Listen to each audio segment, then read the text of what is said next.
Before we move on to the jQuery JavaScript library, we're going to take a brief aside and look at two much simpler topics, HTML and CSS, starting here with HTML. Now, if you have some familiarity with HTML already, and many people do, you might want to skim the first section here to be sure you're using the right HTML version, but then you can skip the rest of the HTML sections entirely.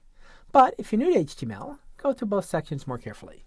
Okay, let's start with the official rules for HTML syntax. So there were three versions of HTML that have been used in the last few years. HTML4, followed by XHTML, followed by HTML5. XHTML, the version in the middle, had the same rules as XML. It was a version of HTML that followed the XML language. And so in the XML language, whatever case you define tags as is the case that you have to use the tags in your code. And in XHTML, all the tags were defined in lowercase. So since they were defined in lowercase, you were not allowed to use them in uppercase.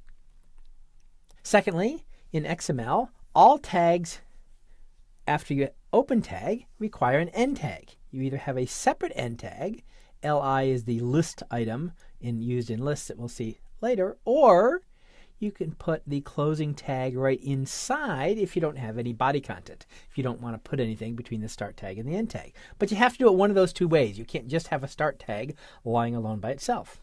And since XHTML follows the rules of XML, attribute values need single or double quotes around them. You can't just put the value, you have to put the value in quotes.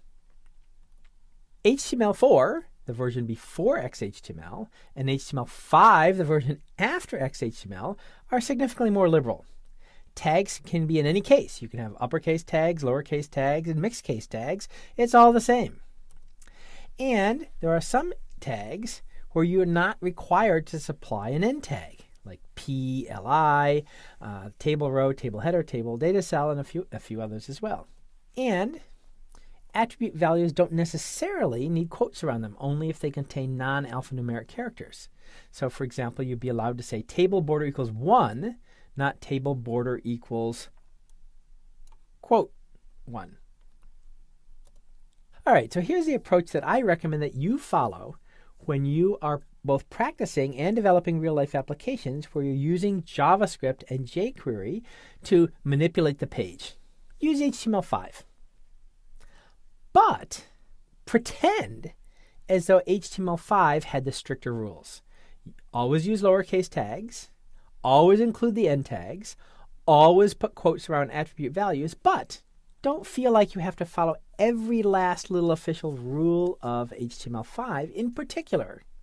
HTML5 says, quite rightly, CSS, cascading style sheets, which we'll cover later, is the best way to do formatting.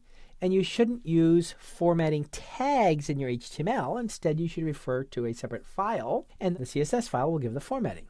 Okay, that's a good idea in general.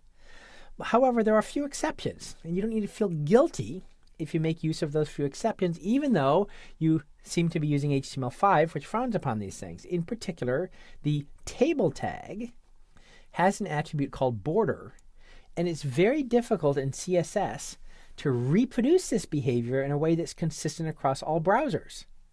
Well, just don't try. It's okay to use the border attribute. You don't have to feel like you're locked in a box and you're allowed to use those sorts of things, even though in HTML5 they're technically officially frowned upon. Okay, so use HTML5, but don't use the liberal features. Act as though end tags, the case, and the quotes are all required.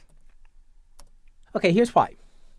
The reason to use HTML5 instead of XHTML is that HTML5 is just simpler. In particular, the doc type, the first line of the file, the HTML tag, the second line of the file, the script tag, which we've already seen many times to load JavaScript files, and the link tag, which loads CSS files, are just shorter and simpler. And the fact is, it doesn't really make any difference. Browsers treat them the same way anyway, so you might as well use a simpler version. You're writing less code yourself, and the browser is loading less code in the, to the end user and coming across the network. In addition, HTML5 has a few extra capabilities that XHTML and HTML4 didn't have, like some input elements for more specific input types than just strings. All right, so that's the motivation to use HTML5 instead of XHTML. The motivation to follow the rules of XML, even though HTML5 doesn't technically require it, is understandability. Later on, we're going to be writing a lot of JavaScript and jQuery code that's going to manipulate the HTML. It's going to search inside the body, find a div, find something inside of that, insert something inside of that, and so forth. And the browser, in its memory, represents things with start tags and end tags. You can see this very clearly if you go to Firebug and you click on the HTML tab instead of the console tab. And you'll see this like tree structure where you can start with the body and then you can expand it and see what's inside. And you can see what's inside that and see what's inside each of those elements and so forth. And you'll see that in the browser's memory, it's representing it with a start tag and end tag, and it's representing it in lowercase. And so if you follow that in the code that you write, then the code that you write and what the browser represents internally are the same. But if you leave off the end tags or you use uppercase tags, then what you write in your code and what the browser represents internally are different, and it's just harder to think about it when you're writing JavaScript code to manipulate the page. So a good best practice is use HTML5 because it's simpler, but follow the rules of XML, use lowercase tags, always have the end tags, and put quotes around attribute values. Okay, so here is the basic format of an HTML5 document. Now, we saw this a few times in the JavaScript sections. We made a JavaScript file, in many cases it was empty, that we loaded into our browser so that we could then invoke Firebug and try some JavaScript stuff. And if you've ever seen the XHTML doc type, it's long and complicated. The HTML5 one is simple. And the motivation was browsers didn't pay any attention to the other stuff in the doc type line anyway, so why put it there? And same thing goes for the open tag for HTML. The official one for XHTML is long and complicated, but browsers didn't really pay attention to the rest of the stuff anyhow, so why include it? Okay, those are the important things that are just shorter and simpler. You know, I can remember off the top of my head the HTML5 doc type and HTML open tag, but I can't remember off the top of my head the XHTML doc type and HTML open tag. Might as well use the simple version since it doesn't make any difference to the browser anyway. And then two small things is the link tag, which is used for loading style sheets. We'll talk a lot more about that later. In XHTML, you have to supply a type attribute. And same thing for the script tag. You have to supply a type attribute. Browsers don't pay attention to that type attribute anyway, so HTML5 just threw up their hands and says, oh, well, we'll just bow to the prevailing practice of browsers and not require you to put it in your code.